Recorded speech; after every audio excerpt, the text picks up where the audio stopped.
All right, we had the Golden Show before, but that was kind of a general show. Now we are talking about running back gold for fantasy football 2024. And on the show, we got the big, the bad, the bald man. What's happening, Tim? The bald and the beautiful.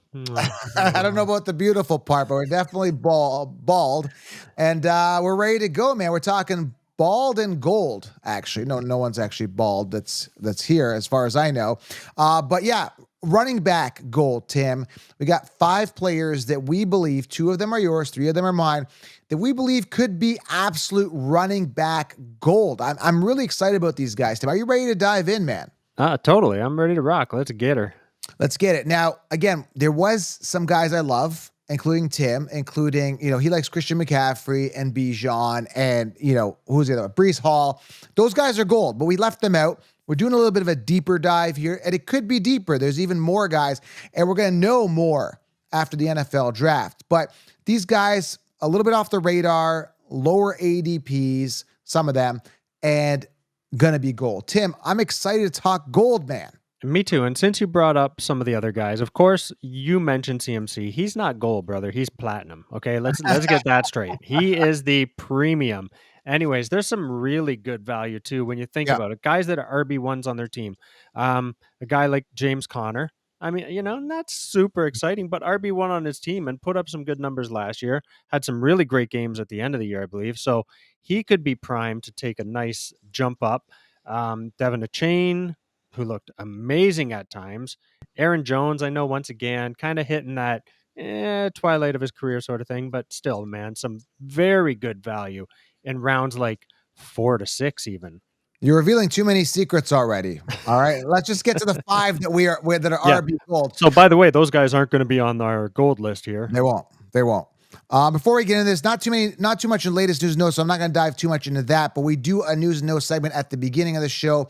Nothing I really want to dive in other than I really want to say that CeeDee Lamb is planning on holding out. He wants to get a mega contract. And then you've got Cortland Sutton, who recently said he's going to hold out as well. So a bunch of people holding out. They want to get paid. They want the big mega contracts. Jefferson as well, holding out at OTAs. But other than that, man, nothing really that's like, really like I got to turn the music on. And we now have breaking news. Year, and then they all of a sudden, I deserve an extra $10 million a year. Like, yeah. No, I mean, CD had a great year last year, so now he wants to cash in, and I get it, rightfully so, but still, like, come on, don't be a holdout. The team stuck with you when you weren't that amazing. Like, let's be honest here. And that's what I don't get, like, this whole holdout thing. It's almost like, pay me like I'm a spoiled brat or I'm not going to do nothing. Like, I think you should still show up. I think you should still be there and be negotiating on the side. It's not like they said, no, we haven't. We're not going to pay you. But I'm going to hold out. I'm going to be a princess. I'm going to be a brat. That's what it feels like. Even Cortland Sutton, who's done nothing. I mean, he's their wide receiver 1 now, but I don't know how much leverage that guy's got. Years to wow us, we're not wowed. And you can make an argument that his quarterbacks weren't good, but I'm going to hold out. You're not going to see me. It's ridiculous. See you later, buddy. Yeah, I don't like this holdout stuff bothers me. All right, 5 running backs here. Before we do, guys, before I start the show, 16 rounds, guys, secure the solution. Use code SMASH or save sleepers, breakouts, optimal players drafted in each round. Everything you need to smash your league. You're going to be light years ahead of the competition and secure a ticket to the summit. And check this out, Tim. 3, I don't even want to spoil this, but a bunch of running backs that are on this show when we're talking about our gold are actually going to be at the summit. Now, that could be a coincidence. What? Yeah. Weird coincidence. Weird coincidence, but you guys get a chance to interact with them, guys. We got a PS5 giveaway to everyone that gets a ticket. Grab it right now. The summit and the 16 rounds linked below. You can get them as a combo. Amazing, guys. That's on August 21st, and it's a virtual conference. You want to be a part of this. It's going to be massive. All right, let's dive into this, Tim. Without further ado, I'll start off with my guy here, which I don't think you're really excited about, but I like him. I'm going to play Joe right now, and everybody's going to agree. I'm playing Joe. Okay, I know what you're going to say here, but the guy I'm talking about is Zamir White, sitting at like RB 30, who as of right now is slated as the RB1. Only 104 attempts last year, just under 500 yards. And 4.3 yards per carry, but didn't really do much. But 233 targets are freed up. Jacobs is gone. Zamir entering his third season. And what I like is his volume uptick. Week 15, 17 attempts. Week 16, 22 attempts. 20 attempts the week after, and 25 the week after that. He was a workhorse. He proved he could be a workhorse. He was a 4th-round pick. His higher draft capital always is an indicator for me how much they can be used and should be used. Because the team invested high on him, not as high with the 4th-round pick, but Zamir White proved he could do it. I would assume there could be a chance they could bring someone else in, or they could draft somebody. Now, I want you to know with all these guys, things are going to change after the draft. And also, there is some lingering free agents that could be past Zeke Elliott, Dalvin Cook. But I don't know, man. The way this is right now, Zamir is absolute gold. He's an RB1, uptick in production, and value, RB30 right now in PPR amongst running backs. That's amazing stuff, Tim. That's gold to me. It might be gold to you. I've been biting my tongue the whole time. I don't know if people could tell by the look on my face. Why?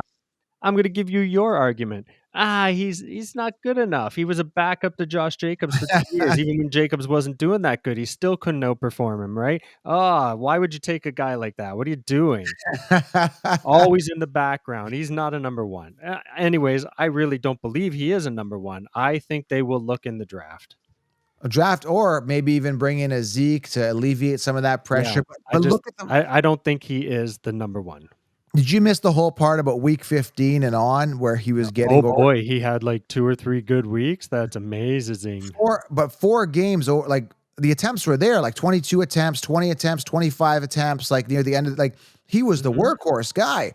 Okay. And like I said, the way that it sits down, if they don't bring somebody else in, if they don't bring an old veteran in that's going to come in there and be a pest, I mean, this is a huge opportunity here, Tim. Imagine they don't bring anybody else and they keep it the way that it is. I agree with you.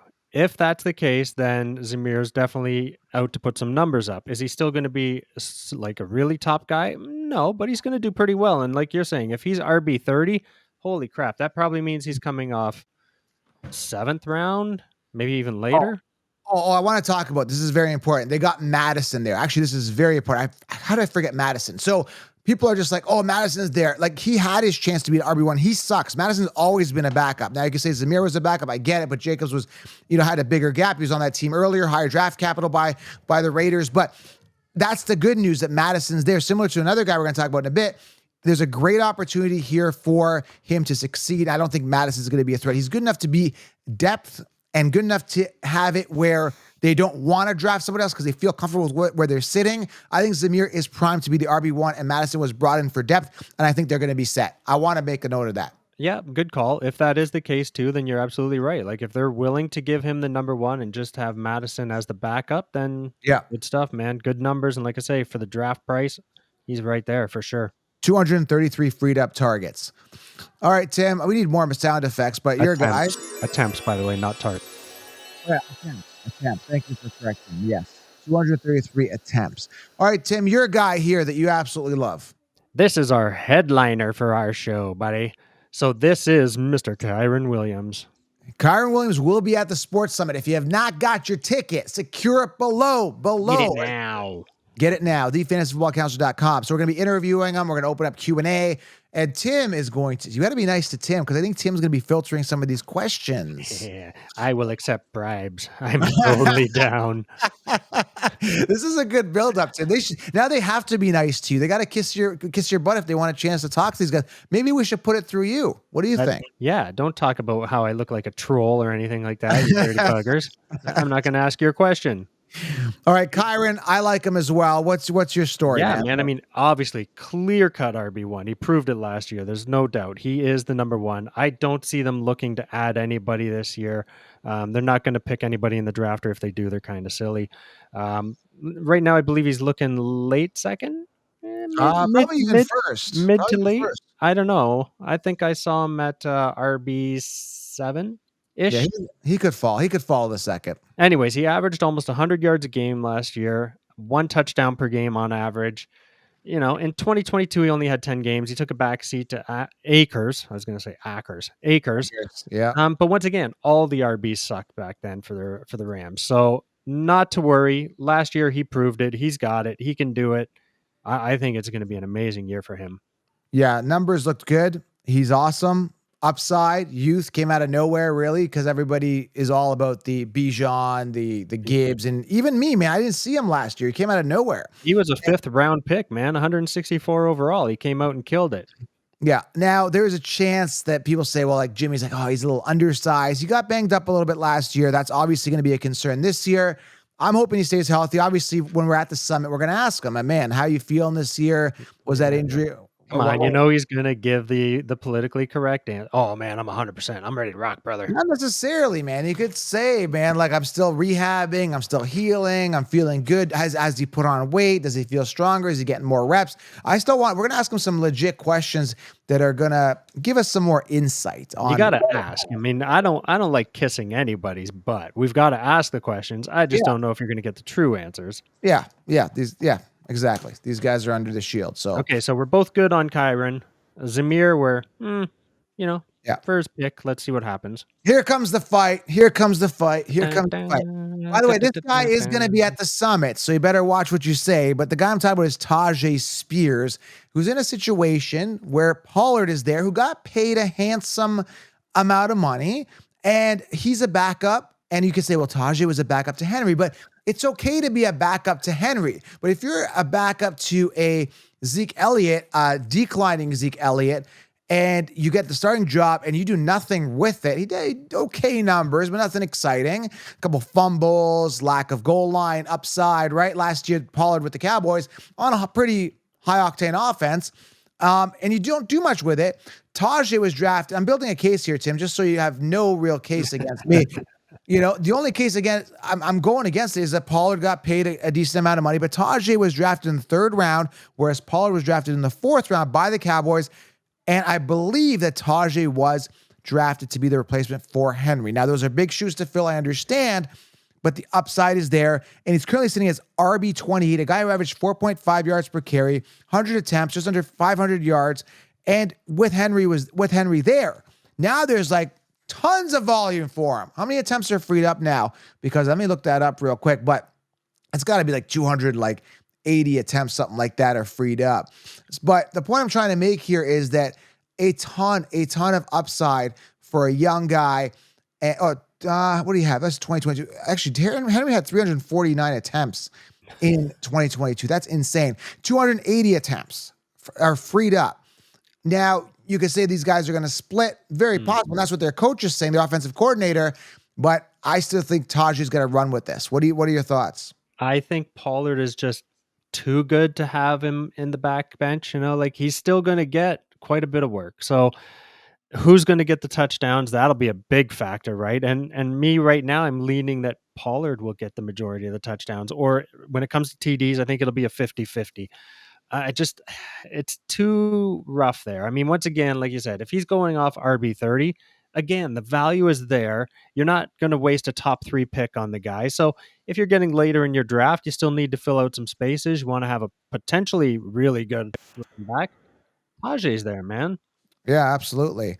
Like you're picking some later round guys. So that's awesome. These are late round gold. The value's there. I mean, the guy had 70 targets, 52 receptions last year, so he can catch the ball. And that's the big argument that's happening right now with these two. It's like, why would you even bring in a Pollard? It's a similar type player, a guy who catches the ball in the backfield. And it's just crazy how they brought him in. You would think that they would run Tajae and they would bring kind of like an A.J. Dillon or someone around the goal line, like a big burly guy, something like that. But no, they brought in a similar playmaker kind of, upside kind of, not even upside, but receiving kind of upside guy, not like a workhorse goal line guy. It's going to be weird. I would think, again, the talent's going to rise to the top. I think Tajae is going to get it. There is that talk about him not having his ACLs. We could talk about that when he's on the show. He's already, I think, addressed that and says he feels perfectly healthy. His knees were kind of a little messed up, but it hasn't affected his play last year. Something to talk about and see how he's feeling again with health as well. Come on, man. You know these guys got the money. They're paying the big bucks. They're getting all the best medical you can get. They're getting shark piss shot into their knees and stuff. They're good. Who knows what's happening? Yeah. But yeah, anyway, based on value, RB28, man, like sign me up when I'm getting the RB1. And if people are going to say, and based on ADP, that Pollard's the one, I don't believe it. Like I said, drafted by the 4th round by a team that he's not even on in 2019 compared to a guy who's drafted in the 3rd round by the team that he's actually on, backing up the guy that just left. he was under Henry, man. I just don't see it. But we could debate that. Let us know what you guys think in the comments. It's a good argument, man. That's for sure. Your next guy, Tim. Who do you got? Gold. I mean, he's gold, but and the Bills are a great team, so I just gave it away. The Bills are a great team, but they have not had a good running back for what, like probably 8 years, 10 years? Has it been that long? It has, man. Like they haven't done anything at the running back position for a long time. So anyways, I am talking James Cook in case you haven't figured it out. Once again, clear-cut number one on the team. Earned it last year, deserves to be the number one. They don't need anybody else. The big problem here is Josh Allen, man. I think Josh Allen scored 15 rushing touchdowns last year. No, that was Hurts, wasn't it? What? Yeah, Hurts had 15 rushing touchdowns. Did I catch that wrong? Either way, Allen had a I'm sorry, you're right. No, Allen also had that. I'm sorry. I got both of them did. That's insane. Yeah, well, and that's the thing. Josh Allen is a big dude, right? I don't even know his size off the top, but I think he's probably 6'4", 230. Like he is a big man. Yeah. So when he's down in the goal line and he wants to get it, he's going to get it. He's got that mentality too, which is what makes him so phenomenal. So that is a little bit of the downfall to James Cook. However, James Cook still finished, I believe, top 5 in the RBs last year. Yeah, without scoring, like he got 2 rushing touchdowns. I got him in PPR finishing at 5 or 7. 12th. 12, that far? I didn't think it was that far back. But okay, either way, you look at the yards and everything, and they're there. The problem was the touchdowns, man. Like I said, only 2 rushing touchdowns. That's what I'm saying. That's what I don't like about him. It's a big turnoff with Josh Allen. And I almost had my numbers mixed up because when he saw 15, I knew that Hurts had 15. I thought Allen was just under that. But yeah, I looked it up, 15 each. And that's a big buzzkill for a guy. But are you getting him for value? That's the big question. And currently, where is he sitting right now on? And Jim has this on the back of his hand here. He's always got ADPs. Where are you, Jim? That's why we need all 3 of us at the exact same moment. So James Cook is actually sitting as RB 14. No, that's half point PPR. He's currently sitting at RB 14 still, in full point PPR. So just above Henry. Henry's above him at 13. So round 3? Mid 30s, yeah. So mid to late 3, even early 4, if you're really lucky. And that's why I think for the value it's there. And you can't get much worse than only 2 rushing touchdowns for putting in like 1,000 yards. Yeah.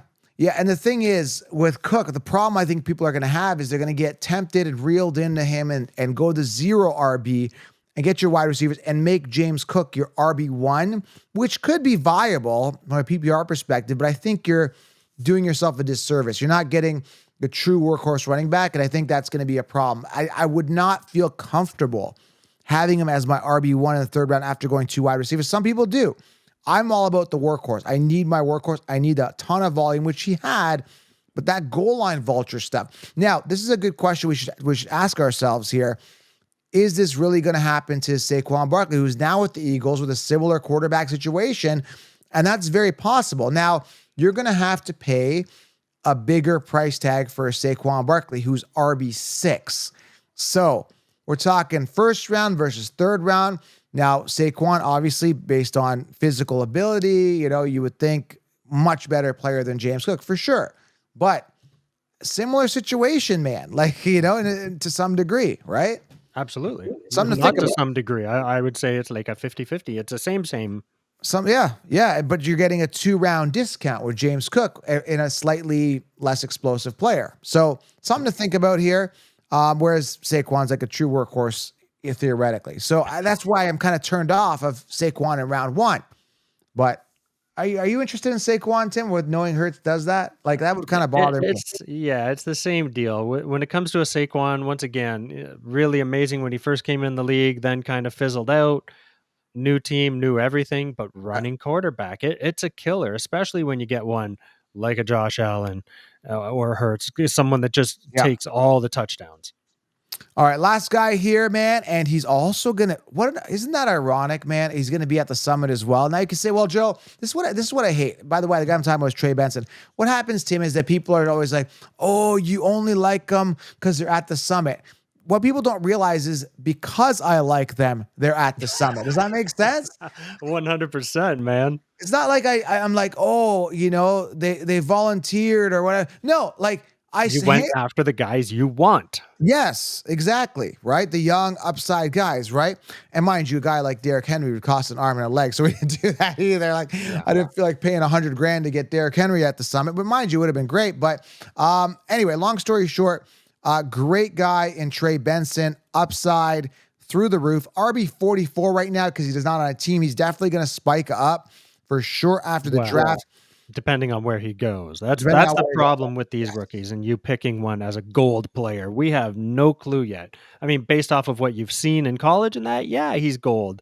But if he gets on a team behind a very good established running back, he might not be so gold this year. 5.8 yards per carry in college out of Florida. He's a prototypical running back. And why I like him is that I know that there's teams that need a running back. Example, Chargers, which I think Blake Corbin's up there. That's the talk. And obviously example as well, which is I hope he's there, is the Dallas Cowboys, but there's a chance he may end up on the Carolina Panthers because I looked at the draft order and there's like, I think if like Dallas doesn't take him, like Carolina has a couple picks there in the early second round and they could snipe them, and that would suck because they don't have a running back. Now you could say that Chuba Hubbard and I think it's Miles. Is it Miles Sanders there now? I'm pretty sure. Could be viable there, but they're not exciting either. But would they go for a Trey Benson? That is something I hope they do not do.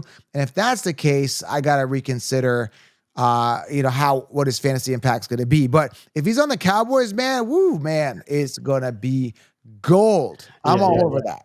Yep. If he goes to Carolina, well, maybe he's silver, kind of bronzish looking. Yeah. So we got everybody here. So again, obviously Breece Hall, go back to our other episode, listen to that. Fantasy Gold. There's, Breece Hall, by chance. Yeah. You like CMC. These are just 5 other names that are just in great positions to succeed and better value. I mean, great value. Kyren a little more expensive, obviously, based on his performance last year, but the guy did so much, Kyren, in such little play. Like he didn't play the entire season and still finished as a top 10 guy. That is amazing. And that's why I loved him. That's why I'm like, dude, I want this guy at the sports summit. So guys, secure your ticket. We've linked it below. Get 16 rounds. You combo them together and we will see you at the summit, man. But anyway, turn on the bell as well. We're doing daily content here as well. Tim, how do you feel coming back, man? Are you kind of getting back in the groove? Yeah, man. I mean, it's the weather's turning, everything's getting better as far as doing our shows together. It's going to take a little time to kind of build up the steam again, being on screen, but it's all good. And it's kind of quiet now. Like we said, not a lot of news, not much going on, but a lot of people seem to be excited that you are back in the comments there, so they like the fact that I'm not going to take your crap. Yeah. I'm going to call you out. Someone said someone calling out the counselor. They like it. I am not a yes man, people. I will call Joe on his crap. No problem. Oh, by the way, I got to find the scene here. We'll talk about it later. Well, I'm going to bring this up again later. I'll pull up the scene next time. But Jimmy Maverick, I said that because he was outside doing outdoor work. And I said to him, like, man, outdoor work, you're getting in shit because Tim wants to fight you. He goes, bring it. Yeah. But it sounded like more bark than bite, though, is the feeling I'm getting. It's funny because I always look at Jimmy and I think he's a Texan, but New Mexico is where he's at, right? Yeah. So we'll have to go down there and, what do they do down there? Anything weird? I don't want to do just mud wrestling. We can yellow wrestling. Huh, Jimmy? We'll get all lathered up. But he's actually, he called you on. We're going to play that clip next show. You and I are on next week. I'm going to play that clip at the beginning and we'll have people comment, see who wins in a fight. I'm going to smother him. So we're going to put my belly right on him and make sure his mouth is in my belly button. That's it. You're done. You guys are going to be throwing pillows at each other. And those are your punches. So anyways, guys, that's it for today. 5 gold running backs, great situations, great ADP. Secure them on your roster at the right ADP and do your own research, of course, and get 16 rounds where all the answers are there anyway. So thanks, Tim, man. We appreciate it. All right, brother. Have a good one, eh? Take care, guys. We're out.